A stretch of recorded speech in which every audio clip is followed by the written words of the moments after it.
स्वर योग से दिव्य ज्ञान के अंतर्गत अगला शीर्षक है स्वर परिवर्तन के हानि लाभ।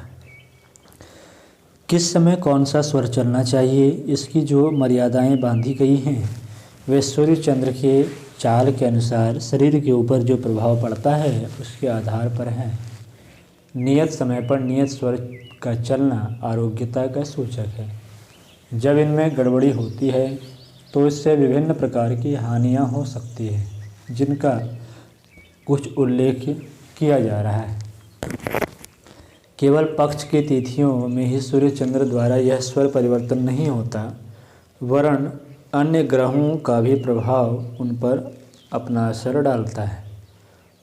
तदनुसार कुछ वारों में भी विशिष्ट परिवर्तन होता है। चंद्र, बुध, गुरु और शुक्र इन वारों में और विशेषकर शुक्ल पक्ष में बाईं नाड़ी चलना शुभ है। रवि, मंगल और शनि इन वारों में और विशेषकर कृष्ण पक्ष में दाईं नाड़ी चलना शुभ है। रविवार को सूर्योदय पर सूर्य नाड़ी और चंद्रवार सोमवार को चंद्र नाड़ी का चलना शुभ माना जाता है। आकाश स्थित प्रधान ग्रहों का प्रभाव उनकी अपनी तथा पृथ्वी की चाल के अनुसार भूमंडल पर आता है। अपनी धुरी पर घूमने के अतिरिक्त एक निर्धारित मार्ग से पृथ्वी सूर्य की परिक्रमा के लिए भी चलती रहती है। इस मार्ग में प्रधान ग्रहों की कुछ महत्वपूर्ण किरणें प्रायः एक के बाद एक स्पष्ट रूप से आगे आती है। अन्य दिनों में वे किरणें अन्य ग्रहों की आड़ में रुक जाती है। खगोल विद्या के इस अत्यंत सूक्ष्म तत्वज्ञान को समझते हुए प्राचीन विद्वानों ने वारों के नाम उनके अधिपति ग्रहों की प्रमुखता के आधार पर रखे थे।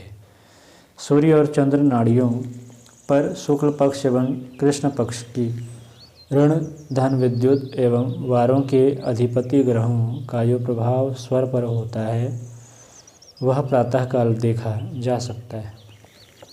उपर्युक्त वारों में स्वर नाड़ियों की भिन्नता दृष्टिगोचर होने का कारण मानव शरीर पर पड़ने वाले अन्य ग्रहों का सूर्य चंद्र युक्त प्रभाव ही है। जो ग्रह सूर्य से ममता रखते हैं वे सूर्य स्वर को, और जो चंद्र से ममता रखते हैं वे चंद्र स्वर को प्रभावित करते हैं। शुभ अशुभ शब्दों का प्रयोग इस संबंध में इसलिए किया गया है कि यदि शरीर में सजीवता होगी तो वह ग्रहों के प्रभाव को ठीक ग्रहण करेगा, और यदि निर्बल, निस्तेज एवं निर्जीव होगा तो अपनी जड़ता पर कायम रहकर प्रभावित न होगा। स्पष्ट है कि शरीर का सजीव होना शुभ और शक्तिहीन होना अशुभ माना जाता है, क्योंकि इसी के ऊपर अन्य कार्यों की सफलता और असफलता निर्भर है। इसी दृष्टि से चंद्र स्वर में सूर्योदय का होना और सूर्य स्वर में अस्त होना श्रेष्ठ माना जाता है। शुक्ल पक्ष की दूज को नवीन चंद्र का दर्शन चंद्र स्वर में होना भी शुभ सूचक समझा जाता है। यदि चंद्रमा के स्वर में सूर्य का उदय हो और सूर्य के स्वर में अस्त हो तो इस विपरीत समय में कोई कार्य सिद्ध नहीं होता। जिस समय सूर्य के उदय में सूर्य, चंद्रमा के उदय में चंद्रमा का स्वर हो तो दिन व रात्रि में अशुभ और शुभ सब काम सिद्ध होते हैं। यदि शुक्ल पक्ष की प्रतिपदा को दाहिना स्वर चले तो उस पक्ष में गर्मी का कोई रोग, कलह अथवा हानि होने की आशंका रहती है। यदि कृष्ण पक्ष की प्रतिपदा को बायां स्वर चले तो उस पक्ष में सर्दी का रोग अथवा अन्य प्रकार के कष्ट होने की संभावना बनी रहेगी। यदि लगातार दोनों पक्ष इसी प्रकार उल्टे स्वर चले तो दूने कष्ट का भय होता है। यदि तीन पक्ष बराबर इस प्रकार विकृत रहे तो तिगुने कष्ट का भय रहता है। बताया जा चुका है कि प्रत्येक स्वर को 1 घंटा चलकर बदल जाना चाहिए। जब वह अधिक काल तक चलता है तो हानिकर है। यदि बायां स्वर लगातार 17 घड़ी चले तो शरीर को कष्ट होता है। 12 घड़ी चले तो शत्रु बढ़ते हैं। 1, 2 या 3 दिन चलता रहे तो बीमारी होती है।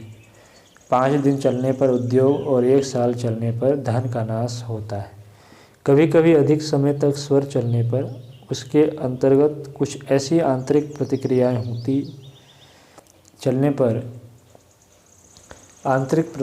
होती हैं जिनसे हानि में भी लाभ का प्रादुर्भाव होता है।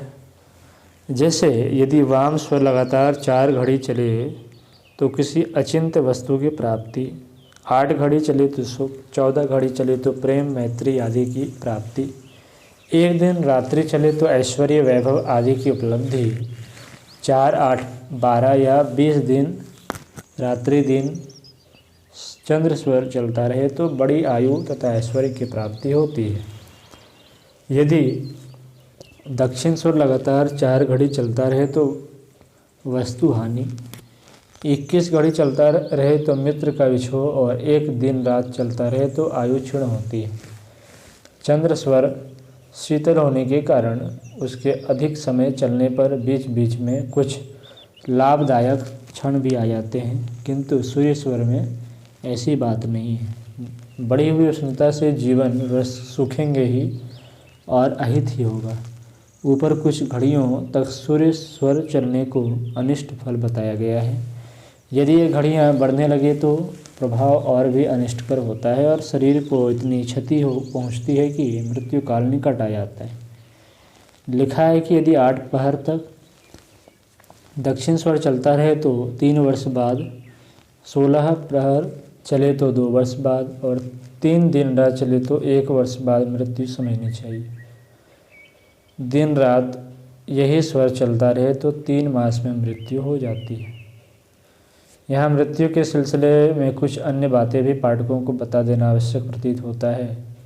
देखा जाता है कि जब मनुष्य का प्राण बिल्कुल निर्बल हो जाता है और मृत्यु निकट आ जाती है तो उसकी बुद्धि में भ्रम उत्पन्न हो जाता है। उसे कुछ का कुछ दिखाई देने लगता है। नेत्र रोगों या क्षीण दृष्टि से इन बातों का कुछ भी संबंध नहीं। जिनकी दृष्टि ठीक है और वे प्रत्यक्षता अपने शरीर में कुछ त्रुटि नहीं देखते, उन पर भी जब मृत्यु के पूर्व लक्षण प्रकट होने लगते हैं तो शरीर एवं बुद्धि में कुछ सूक्ष्म भ्रांतियाँ उत्पन्न हो जाती हैं। स्थूल दृष्टि से कोई मृत्यु का संकट नहीं जान सकता, किंतु सूक्ष्म ज्ञान में यह आभास प्राप्त किया जा सकता है कि हमारा प्राण निर्बल होकर मृत्यु की भूमिका में तो प्रवेश नहीं कर रहा। स्वविज्ञान बतलाता है कि जिनके प्राण सूक्ष्म रूप से निर्बल होकर मृत्यु की निकट स्थिति पर पहुँचते हैं तो उन्हें कुछ विशेष भ्रम होने लगता है। पहला, दाएं हाथ की मुट्ठी बांधकर नाक की ठीक सिध में कपाल पर रखकर नीचे की ओर उसी हाथ की कोहनी तक देखने से हाथ बहुत ही पतला नजर आता है। इसी प्रकार देखने से जब कलाई नज़र न आए, बीच में टूटी हुई मालूम पड़े तो प्रायः 6 मास में मृत्यु होती है। दूसरा, आँख बंद करके उंगली से आँख का एक किनारा दबाने से आँख के भीतर एक चमकता हुआ तारा नजर आता है, यदि यह दिखाई न पड़े। तीसरा, स्नान के बाद जिसके हृदय, पैर और कपोल पहले सूख गए। चौथा, दीपक की लौ कभी स्वर्ण के समान और कभी काले रंग की दिखाई दे। पाँचवा, घी, तेल या पानी में अपना प्रतिबिंब देखते समय केवल अपना सिर नजर आए। छठा, बिना किसी कारण अचानक बहुत पतला बहुत मोटा हो जाए। सातवां, हाथ से कान बंद करने पर कान के भीतर एक प्रकार के सनसनाहट की आवाज़ें सी आती हैं, इन आवाज़ों का आना बंद हो जाए। आठवां, भौहें भ्रिकुटी दिखाई न पड़े। नौवां, सरसों या अंडी के तेल का दिया बुझने पर जो गंध आती है वह न आए। 10वां, मैथुन करते समय आदि में, मध्य में या अंत में हिचकियाँ आने लगे। 11वां, कांसे के थाली में पानी भरकर उसमें सूर्य की छाया देखो। यदि छाया दक्षिण दिशा में कटी हुई दिखाई दे तो 6 महीने में, पश्चिम में कटी दिखाई दे 3 महीने में, उत्तर में कटी दिखाई दे 2 महीने में, पूरब में कटी दिखाई दे 1 महीने में, यदि उसमें छिद्र दिखे तो 10 दिन में और धुएं से ढकी हुई दिखे तो शीघ्र ही मृत्यु समझनी चाहिए। यहाँ जो महीनों की मर्यादा बताई गई है वह प्राण शक्ति की निर्बलता का एक नाप है। ऐसा नहीं समझना चाहिए कि यह कोई निश्चित व्यवस्था है।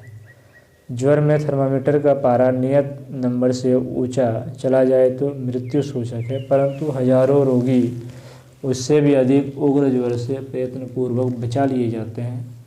उपर्युक्त प्रकार के लक्षण दिखाई दें तो घबराने या भयभीत होने की जरूरत नहीं है, वरन सावधानी के साथ शारीरिक और मानसिक दशा सुधारने का प्रयत्न करना चाहिए। उपर्युक्त आध्यात्मिक सूचनाएं एक प्रकार से खतरे की घंटियां हैं जो हमें सावधान रहने की सूचना देती है। स्वाभाविक श्वास का प्रमाण 10 अंगुल जाना और 12 अंगुल आना है। एक श्वासोच्छ्वास में करीब 4 सेकंड लगते हैं।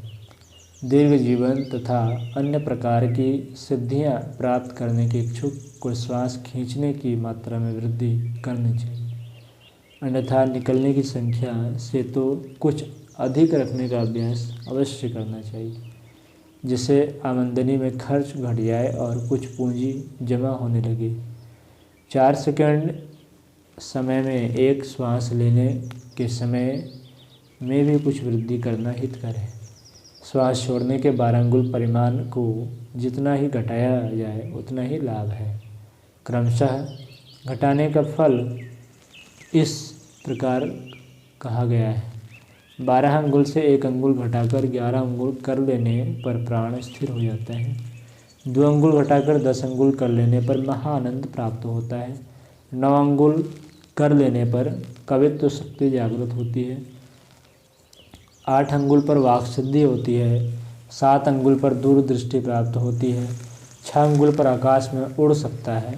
5 अंगुल पर प्रचंड वेग आता है। 4 अंगुल पर सब सिद्धियां प्राप्त होती है। 3 अंगुल पर नव सिद्धियां मिलती है। 2 अंगुल पर अनेक रूप धारण कर सकता है। 1 अंगुल पर अदृश्य हो सकता है। और प्राण की गति का प्रमाण यदि केवल नख के अग्रभाग जितना रह जाए तो उसे मृत्यु का डर नहीं रहता, अर्थात अमर हो जाता है।